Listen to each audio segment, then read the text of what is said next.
মহিলা মানুষের সংসার জীবন শুরুর থেকেই শুরু হয় ব্যস্ততা, আর সেই ব্যস্ততা কখনোই কমে না। আর যদি থাকে দুটো বাচ্চা তাহলে তো আর কোনো কথাই নেই। তো আমার সাথেও তেমনটাই ঘটে। আমি আকসাকে আর ফারিস্তাকে ঘুম পাড়িয়ে এসে এখন তাড়াহুড়ো করে রান্না বসিয়ে দিলাম। এদিকে কথা বলতে গিয়ে আপনাদেরকে ওয়েলকাম করতেই ভুলে গেলাম। আসসালামু আলাইকুম, welcome back to my channel Ume Faristha blogs and me ফারিস্তার আম্মু ইজ ব্যাক। সকালের এই সময়টাতে আমি খুবই তাড়াহুড়ো করি রান্নাবান্না করার জন্য, কারণ আমি চেষ্টা করি ফারিস্তা এবং আকসা দুজনেই ঘুমে থাকা অবস্থায় আমি যেন রান্নাবান্না শেষ করে ফেলতে পারি। কারণ একবার যদি বাচ্চারা উঠে যায় তাহলে বাচ্চাদের পিছনেই আমার সকল সময় দিতে হয়, বিশেষ করে ফারিস্তার খাওয়া দাওয়া, ওর ফ্রেশ হওয়া। আর আকসার কথা কি বলবো, আকসা তো এতই ছোট যে ও সবকিছুতেই মায়ের হেল্পের প্রয়োজন হয়। এইদিকে আমি পেঁয়াজ আর কাঁচামরিচ ভালো মতন ভেজে নিলাম। ভেজে নিয়ে এখানে সুন্দর মতন আমি একটু লবণ দিয়ে দিলাম, তারপরে মরিচের গুঁড়া, হলুদের গুঁড়া, সাথে ধনিয়ার গুঁড়া, একটু জিরার গুঁড়া দিয়ে দিব।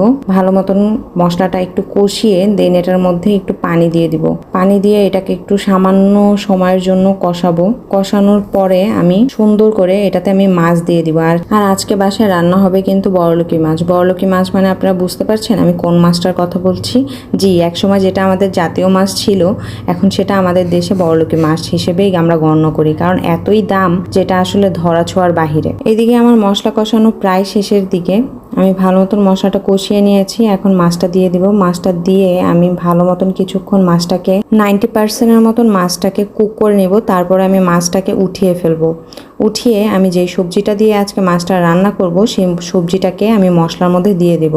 আপনারা কি কেউ ধারণা করতে পারছেন আমি মাছটাকে কি সবজি দিয়ে রান্না করতে পারি? যদি কেউ ধারণা করে থাকেন তাহলে আমাকে অবশ্যই কমেন্ট বক্সে জানাবেন। এই যে আমার মাছটা হয়ে গেছে, এখন আমি মাছটাকে নামিয়ে ফেলবো। নামিয়ে দেন আমি সবজিটা দিয়ে দিব। আর এখনই আপনারা দেখতে পারবেন যে আমি কি সবজি দিয়ে মাছটাকে রান্না করছি। অবশ্যই আপনারা যারা বুঝতে পেরেছেন তারা তো আমাকে কমেন্ট বক্সে জানাবেনই। এখন আমি নিজেই বলে দিচ্ছি, জাতীয় মাছ এবং জাতীয় ফুল একসাথেই আমি আজকে রান্না করব। ফুল তো না, ফুলের ডান্ডি আর কি, মানে আজকে শাপলা দিয়ে ইলিশ মাছ রান্না করা হবে। তো এখন আমি শাপলাটা পুরোটাই দিয়ে দিলাম। পুরোটা দিয়ে এখন শাপলাটাকে আমি ভালো মতন মশলার ভিতরে কষিয়ে তারপর আমি কিছুক্ষণ ঢাকনা দিয়ে ঢেকে রাখবো। তারপর শাপলাটা যখন একটু হয়ে আসবে তারপর আমি ভিতরে মাছটা দিয়ে দেবো। এখন কিছু কথা বলি, আপনাদের মধ্যে অনেকেই আছেন যারা আমার ভিডিও দেখেন নিয়মিত কিন্তু আমার পেজটাকে ফলো করছেন না বা আমার চ্যানেলটাকে সাবস্ক্রাইব করছেন না। প্লিজ আমার চ্যানেলটাকে সাবস্ক্রাইব করবেন অ্যান্ড আমার পেজটাকে ফলো করবেন, কারণ আপনার একটা সাবস্ক্রাইব আর একটা ফলো আমাকে সামনে নতুন নতুন ভিডিও বানানোর অনেক অনুপ্রেরণা যোগায়।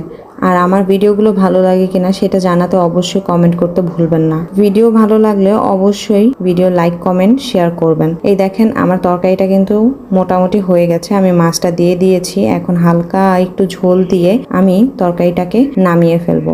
দেখেন আমার তরকারিটা দেখতে কতটা লোভনীয় লাগে। আজকের জন্য আল্লাহ হাফেজ।